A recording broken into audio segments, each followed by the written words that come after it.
Mary Decker is one of the most successful long-distance runners in the history of the United States track. But her most famous race might be one that she did not win. It was in the 1984 Olympics. She was running in the 3,000-meter final. She was the favorite to win, but over the course of the race, when she was in second place, her feet got tangled up with another runner.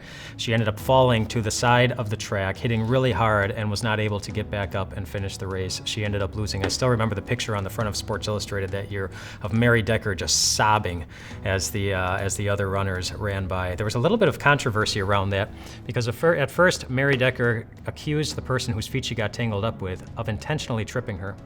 And it's still a little bit unknown as to whether or not that really happened, if it was an intentional trip or unintentional trip. But regardless, she was tripped up, and she ended up losing.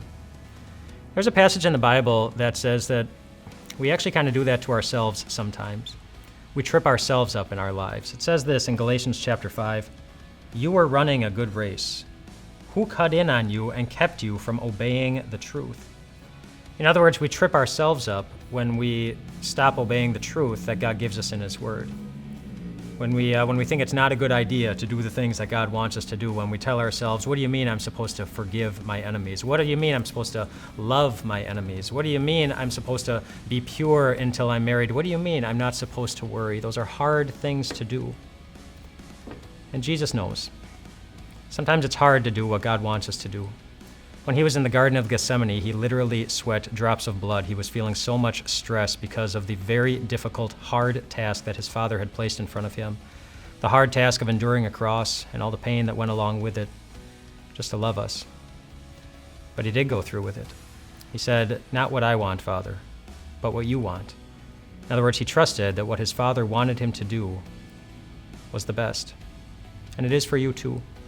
You see a great love at that cross that reminds you that he will do anything. He will endure any cross. He will carry any weight, any pain, just to be there for you.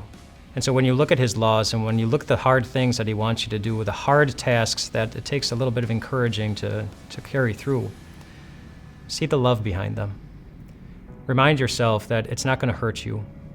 God only gives us his guidance because he knows it's going to make you stronger and better equip you to run the very important race that you are running.